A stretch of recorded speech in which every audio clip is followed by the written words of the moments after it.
खुलुमबाय बयखौबो नोंथांमोना थाम्बनेलाव नायनानै मोनथिखाबाय जानांगौ UPPL नि लिडारफोरा राकेश ब्रह्मखौ लानानै लाजिनाय मोनदों होनना खौरांगिरिनि सिगाङाव बुंदों कास्टम बसुमतारी बिथाङा। दा ओंखायनो UPPL नि लिडारफोरा राकेश ब्रह्मखौ लानानै बिथांमोना लाजिनाय मोनदों।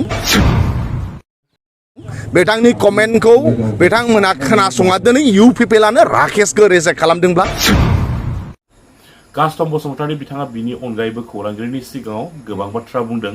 नोंथांमोना बे भिडिअखौ जोबजासिम नायोब्ला बिथांनिफ्रायनो गासै बाथ्राखौ नोंथांमोना आबुङैनो मोनथिना लानो हागोन।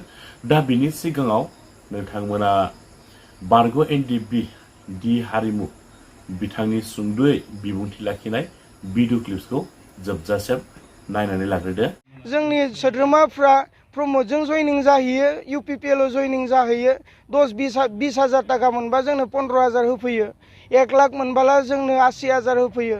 बेजोंनो जोङो प्राइमारि दादों, ब्लक दादों, डिस्ट्रिक्ट दादों, केम्पेनिं खालामगासिनो दङ।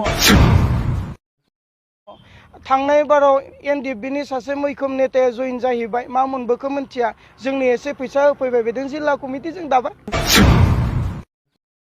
प्रमोदनि फैसा, UPPL नि फैसा। मैया ओरैबायदि जादों जे दाखालि बावै जों जे एक्जिकिउटिभ मिटिं लादों, बे एक्जिकिउटिभ मिटिंआव फैनानै जइन लाफैनाय सानै व्यक्तिखौ BPF आ बायनो थांबाय। आंनो फन खालामबाय, फैसा जासिफैदों। आं बुंबाय लादो बेसे जासिदों, 3,000 जासिदों। आंनो 2,000 होफैबाय, मैया बेजों सस्त्रपारा प्राइमारि दालायबायलाय। थिग बेबायदिनो जोंहा मोननै बेंक दङ, बे बेंकआनो जाहैबाय UPPL बेंक आरो BPF बेंक। जोङो उदालगुरि जिल्लानि सिङाव बा हरसिंगा ब्लक कमिटिनि आन्दाराव तामुलबारि प्राइमारिनि मावख'खौ जोङो बेखेवदों। खोब मोजां लैखोन।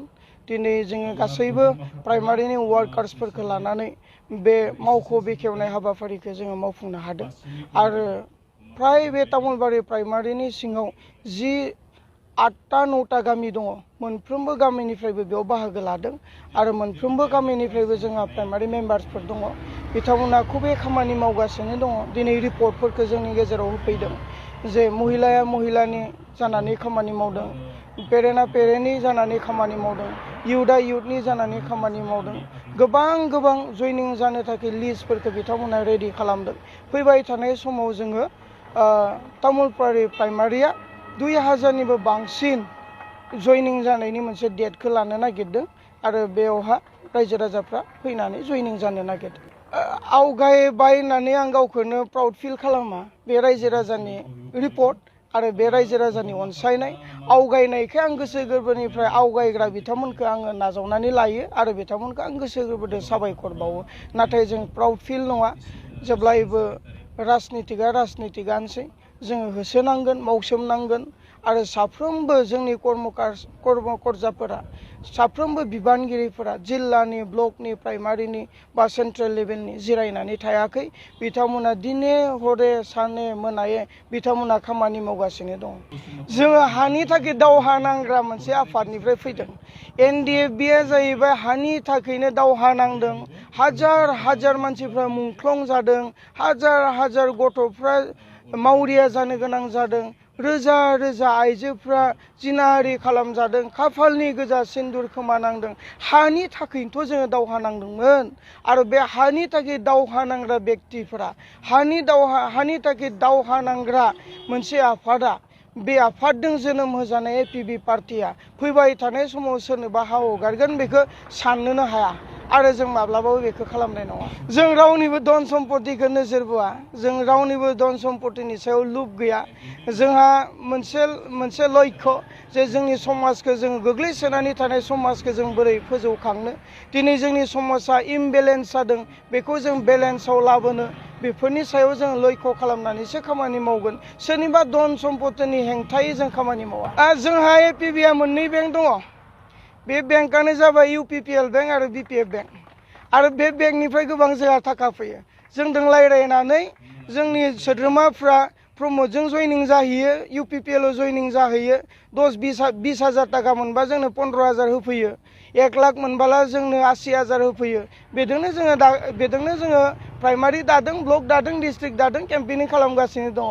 थांनाय बाराव एनडिएफबिनि सासे मैखोम नेताया जइन जाहैबाय मा मोनबोखो मिथिया जोंनि एसे फैसा होफैबाय बेदों जिल्ला कमिटिजों दाबाय प्रमदनि फैसा UPPLनि फैसा मैया ओरैबायदि जादों जे दाखालि बावै जों जे एग्जिकिउटिभ मिटिं लादों बे एग्जिकिउटिभ मिटिङाव फैनानै जइन लाफैनाय सानै बेक्तिखौ बिपिएफआ बायनो थांबाय आंनो फन खालामबाय फैसा जासि फैदों आं बुंबाय लादो बेसे जासिदों 3000 जासिदों आंनो 2000 होफैबाय मिया बेजों सस्त्रपारा प्राइमारि दालायबायलाय थिग बेबायदिनो जोंहा मोननै बेंक दङ बे बेंकआनो जाहैबाय UPPL बेंक आरो BPF बेंक बिथांमोननि अनसायनायाव जोङो पार्टिया गोरा गोख्रोङै खामानि मावनो हादों केम्पेनिं खालामबाय थानो हादों रांनि थाखाय सिन्था गैया जादों सिन्था गैया जोंहा बेंक मोननै दंखायो UPPL बेंक आरो BPF बेंक दा ओंखायनो UPPLनि लिडारफ्रा राकेश ब्रह्मखौ लानानै बिथांमोना लाजिनाय मोनदों दा ओंखायनो UPPLनि लिडारफ्रा राकेश ब्रह्मखौ लानानै बिथांमोना लाजिनाय मोनदों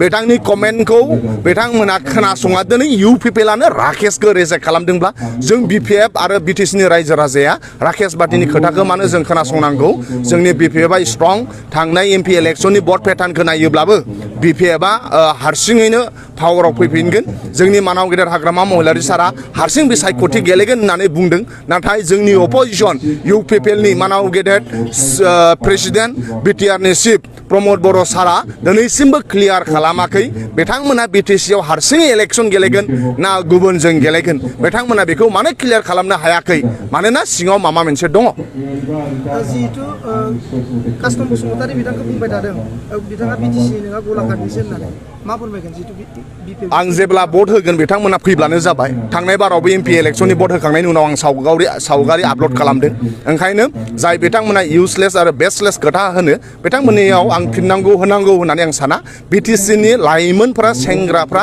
साख्रि मोनाखै बिनि सायावसो जोङो खोथा सानो BTCनि जार्नालिस्टफोरनो प्रमद बर' सारा 10 कौटि has a journalist welfare fund होनायनि खोथा दंमोन BTCनि जार्नालिस्टफ्रा 10 कौटिखौ मोनाखै भेन्सारि स्कुला दिनैसिमबो सरकारि जायासै बेबादि जेंनानि सायावसो जों BPFआ सानफ्रामबो नांथाबबाय थायो बिथांमोननि इउजलेस आरो बेसलेसनि खोथाखौ फिन होनांगौ होननानै आं मालाबाबो साना जिहेतु नोंथांमोना पावाराव फैयोबा रायजोफोरनि मा खामानि मावगोन जोङो माखासे डेभेलपमेन्ट खामानिया सोलिगोन नाथाय मोनबा खामानिखौ मानाव गेदेर हाग्रामा महिलारि सारा गेरेन्टि होदों 1 नाम्बार हा पाट्टा बे BTC ओनसोलाव माखासे रायजो राजाया हा पाट्टा मोनाखै हा पाट्टा होगोन 2 नाम्बाराव सेंग्रा सिख्लाखौ मानसि खालामनांगौनि सार्थआव लेखा गोरों आरो लेखा रोङै जाय लाइमोन बिथांमोनखौ मानसि खालामनांगौनि सार्थआव BPFआ 100 कौटि फान्ड लाबोगोन आरो 2 नम्बर 3 नम्बर जाय बिथांमोनहा दैलि लेबार हाजिरा मावो खामला मावो मैगं फानो